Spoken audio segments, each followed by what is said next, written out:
Okay guys, so I'm going to display the render passes for this project, and first I want to do a couple of things to clean up this scene. We do have we had, when I opened this scene, there was another light that was not used. It was an area light, so I deleted that. The other thing I did is to make this ground floor lined up perfectly with these pieces here. So I'm gonna go ahead and put on the V, make sure the floor is like snapped exactly on the bottom of these pieces, so nothing is going through. I mean, if it's a little bit, it's fine. So the shadows for the shadow pass will render properly. If I go to the view, I'm going to go to my bookmarks and go to camera view 5. This is the bookmark that I have. Let's press 3 on this guy, and the next thing I'm going to do is I'm going to start adding some render passes. So let's go ahead and look at the settings. We are going to render in Mental Ray. All render passes need to be rendered in Mental Ray. That's the rule with Maya passes. The render layers can render in, if you're not using passes and you're rendering using render layers, then it's fine to do any rendering engine. But particularly with passes, we need to make sure we render in Mental Ray. So let's look at this for a second. So behind here we have the image plane, and if I select the camera, I have a bunch of image planes here. So this is my image plane, and as you can see now, this is mapped. This is the perspective is all matched. We don't want the image plane to render, so that's why I go to my camera, which is a perspective camera, and I take the image plane off. And that should be our beauty pass here. Let me just render that for a second. Before I do that, I'm just gonna go to the test resolution and set it up to 50%. And nothing came out, so 1 second, let me just make sure I have everything set here. Directional light is set. Okay, so basically, let me see. Okay, Mental Ray.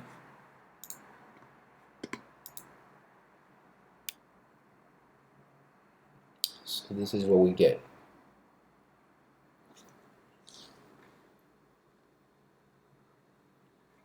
So we're using this floor, and this is going to be the floor is needed, but we're going to make it invisible. The floor is needed because the indirect light from the Mental Ray IBL hits the floor and bounces back some light. So without the floor, we're going to get a different diffuse. So let's look at this for a second.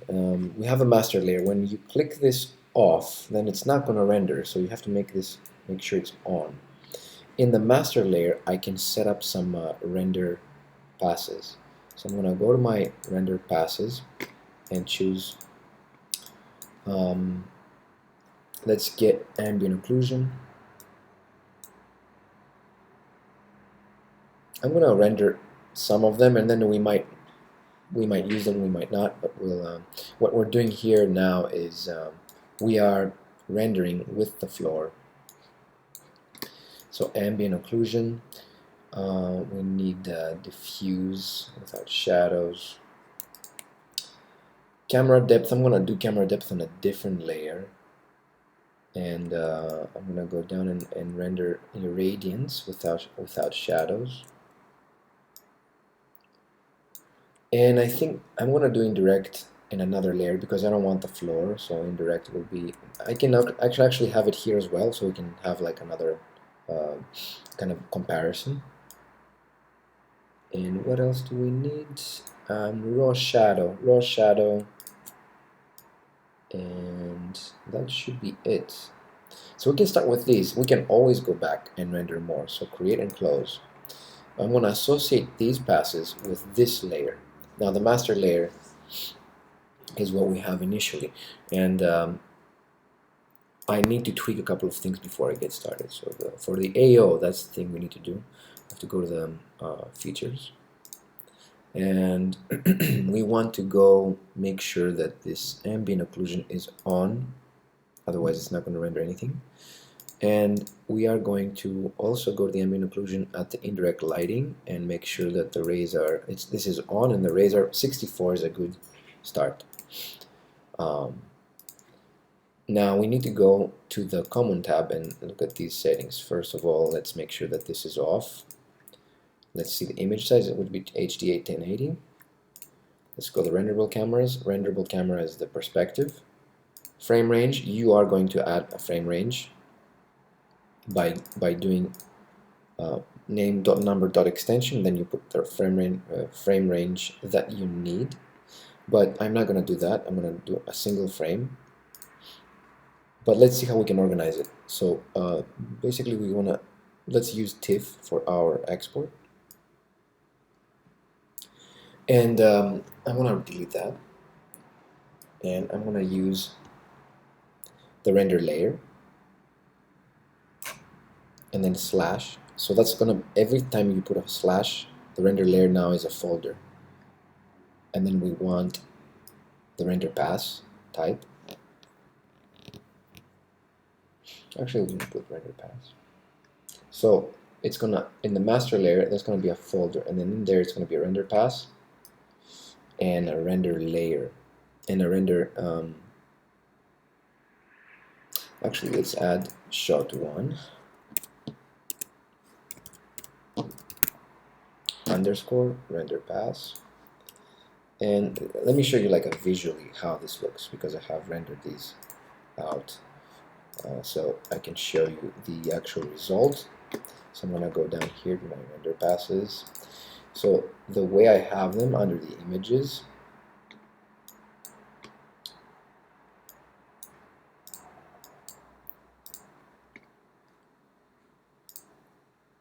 I have the master layer. So these are folders. So render pass as a folder, and then in there we have like the type of the pass and the render layer. So what I'm going to do now is I'm going to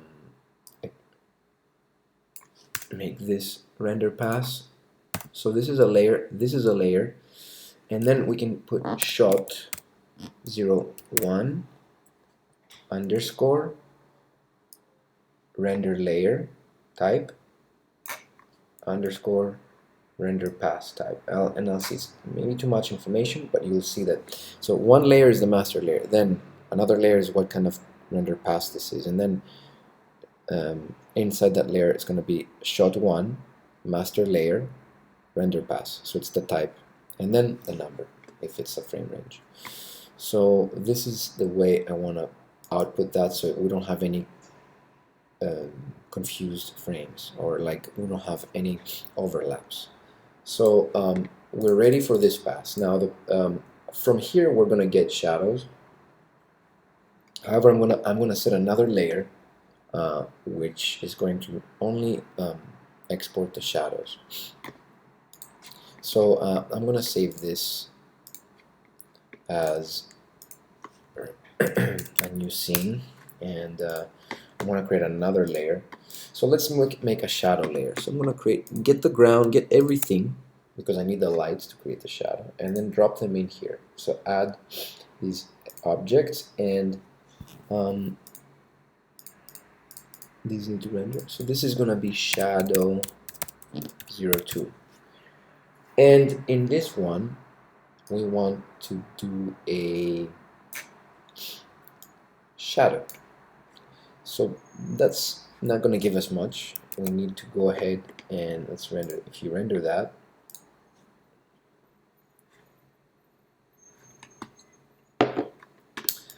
okay, now this is changed. This happens sometimes. This needs to go and change. We need to go with mental ray everything should be mental ray. So make sure that everything is mental ray. We go to the shadow 2 and we render.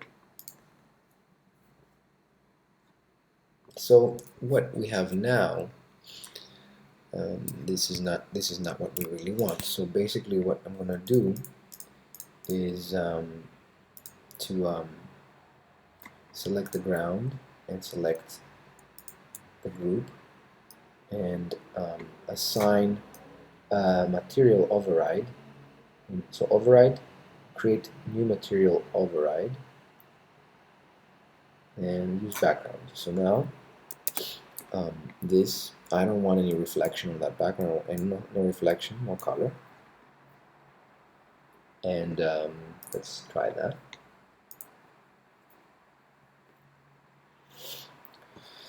And why are we getting this? So pause that. First of all, we want these objects here, all these objects. These need to be invisible, but that's a group. How do we make this invisible so we can get the shadow? So we have to go to the mental ray area. That's for a group, because if you want to go for each piece, it's going to take you a longer time to do. And we want to go to the flags and do not derive from Maya. Make a layer override. And we don't want them to be seen.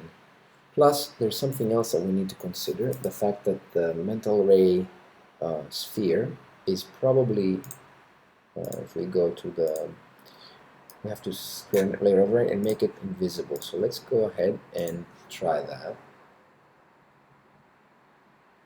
We should be getting a pitch black image.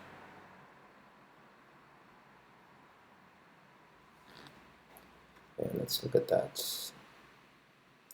So that's the shadow. So we have the shadow pass here as a layer on its own, and we want to do I want to do an indirect layer, so I'm going to create indirect. And the reason I need to do that separately is because I want only the group and everything in there again. So select everything and add objects. This is going to give me an indirect pass. So I'm going to go here, make sure it's mental ray, go to the passes, and get an indirect and associate it with that layer. But the thing is, I don't want the floor to be seen. So I'm going to select the floor and make the primary visibility off. I'm going to select the mental ray sphere, make the primary visibility off. So let's see what we get.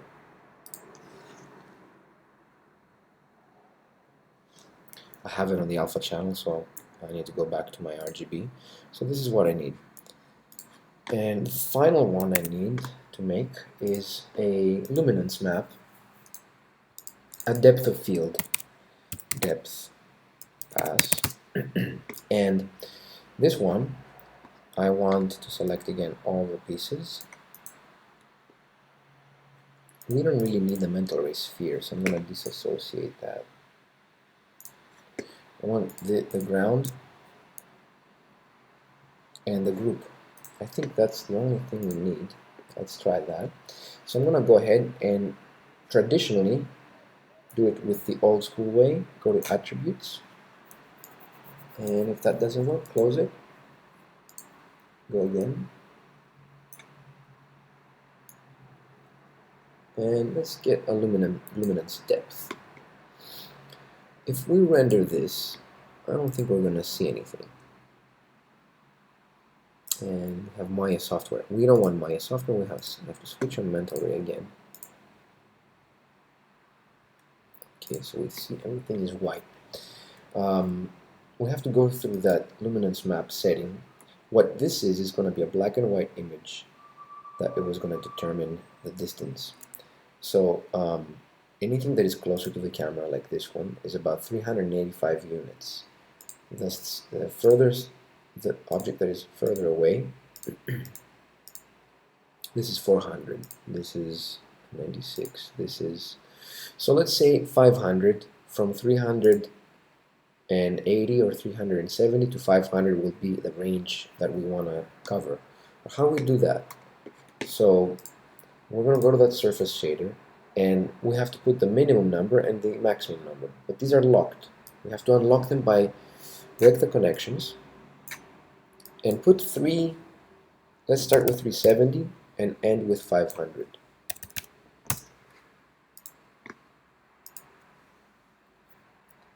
So we're getting that nice look. I think this is good enough. So this is my depth pass. I'm going to save the scene, and now I'm going to make sure that everything is ready to go and do a batch render. So everything is on, ambient occlusion should be on, everything should be checked, and do a batch render. I'm going to start this, I'm going to pause the video and then do the batch render, and in the next video we're going to composite everything out.